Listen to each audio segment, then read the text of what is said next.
Já está em casa a médica pediatra que foi baleada numa tentativa de assalto em Porto Alegre. A recuperação deve levar 1 mês. Simone Teixeira Napoleão recebeu alta ontem, depois de 8 dias internada. Na semana passada, ela foi atacada por 2 bandidos na Avenida José Bonifácio, em frente ao Parque da Redenção, quando saía de uma pet shop com 2 cachorros. Os criminosos queriam roubar o carro da vítima. O Brasil é o país com o maior número de homicídios do mundo. E ninguém faz nada. Criminosos condenados vivem em liberdade. E ninguém faz nada. Enquanto isso, o projeto de revisão da legislação penal aguarda no Congresso para ser votado. Chega de braços cruzados. Acesse o site e veja como pressionar o seu deputado. Esse vídeo que você acabou de ver foi lançado recentemente, no dia que completava 10 anos que uma família vivia aquela situação do vídeo. Enterrava seu filho, Max. Um jovem estudante de São Sebastião do Caí, dedicado, honesto, querido pelos amigos e parentes, que na semana seguinte se formaria em administração de empresas. Mas vítima da bandidagem, teve sua vida interrompida aos 26 anos num assalto em Porto Alegre, quando estava comprando seu terno de formatura. Os bandidos nunca foram presos, mas o pai de Max decidiu que não ficaria de braços cruzados e fundou a ONG Brasil Sem Grades, que trabalha para evitar a criminalidade. E ele está aqui com a gente no Jornal do Almoço. Luiz Fernando, criminalidade é essa que parece que só aumenta, né? A gente tem mostrado casos e mais casos. É o caso do funcionário do Hospital de Clínicas morto recentemente, da médica baleada aí no bairro Bonfim, do assalto à lotação ontem quando uma passageira levou uma coronhada. Em Butiá ontem, uma idosa de 81 anos foi espancada porque não tinha dinheiro para dar aos bandidos. Onde vamos parar? Nós temos que descruzar os nossos braços. Isso é que nós estamos pedindo nessa campanha. As pessoas não gostam desse assunto. Nós já descobrimos isso. As pessoas não gostam de falar de criminalidade, não gostam de falar de legislação penal. Mas há 20 anos, um homem, um americano chamado Gary Becker, recebeu o prêmio Nobel. Por que ele recebeu o prêmio Nobel? Porque ele criou uma fórmula matemática para explicar a criminalidade. Eu não vou usar esse espaço de um programa de televisão de grande audiência para tentar explicar matemática. Eu vou apenas dizer uma coisa. O elemento fundamental dessa fórmula matemática era a probabilidade de ser preso. Quanto maior a probabilidade da pessoa ser preso, menor a criminalidade. E hoje a gente sabe que aqui no Brasil, 95% dos casos, dos assaltos, os bandidos não são presos. Não são presos. Como, aliás, aconteceu com seu filho, né? Como aconteceu com meu filho. E eu pergunto para a pessoa que está nos assistindo honestamente, se ela assistisse um crime, ela tem certeza absoluta que ela iria testemunhar, sabendo que a pessoa logo depois vai estar na rua? O bandido vai estar na rua. É o que a gente está vendo. A legislação penal precisa mudar. E as pessoas, o que nós queremos da ONG não é uma mudança assim ou assado. Nós temos propostas, entre dentro do nosso site, nós temos propostas que são feitas pelo Ministério Público do Rio Grande do Sul, por pessoas, por promotores do Rio Grande do Sul. São coisas sensatas, são coisas que podem ser feitas, mas nós queremos e nós pedimos que a população nos ajude.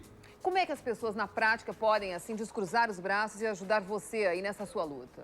Bom, nós temos um site, um hot site que se chama www.revisãodalegislaçãopenal.com.br.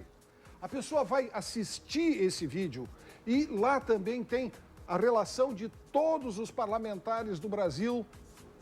Então a gente pede que mande esse recado aos parlamentares para que esse assunto entre na pauta do Congresso Nacional. Porque nesses últimos 10 anos eu estive várias vezes em Brasília e eu vi, lá existem pilhas de projetos de lei, mas esses projetos de lei jamais chegam ao Congresso para serem votados. É preciso reformar o nosso Código Penal. É preciso reformar, mas eu digo assim, eu gosto de falar uma linguagem popular que o povo entenda.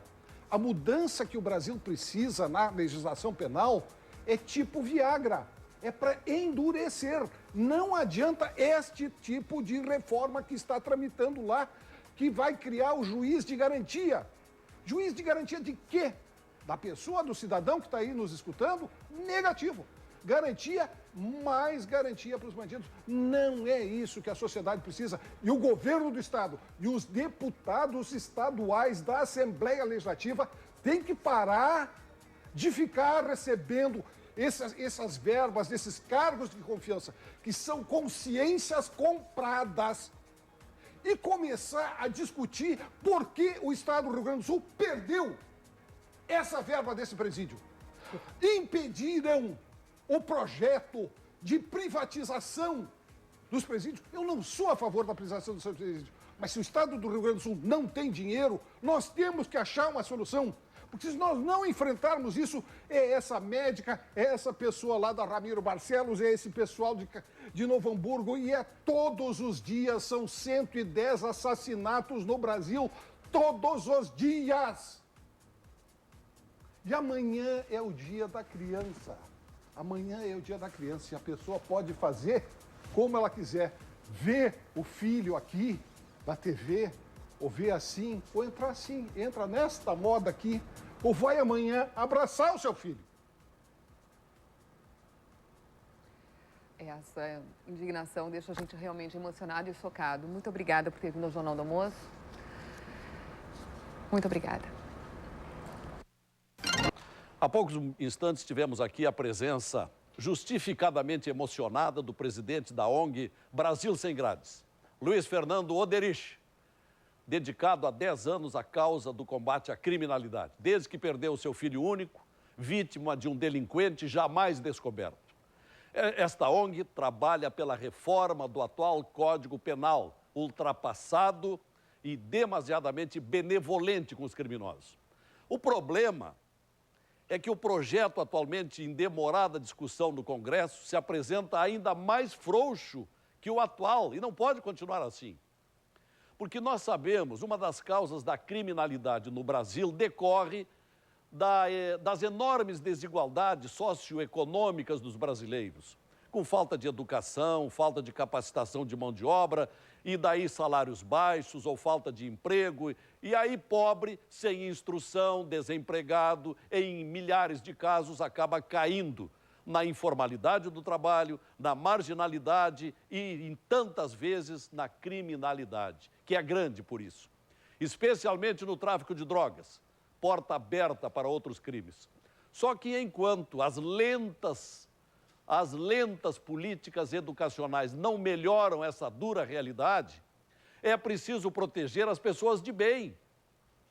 Aquelas pessoas que estudam, que se esforçam para melhorar de vida, que pagam impostos, que somam méritos e que têm direito à proteção.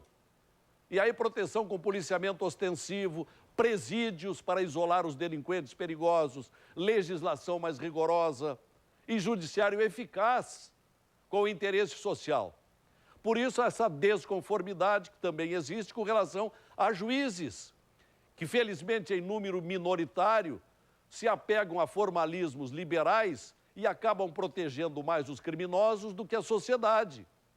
Estão agindo em detrimento da segurança pública, em função de um capricho próprio.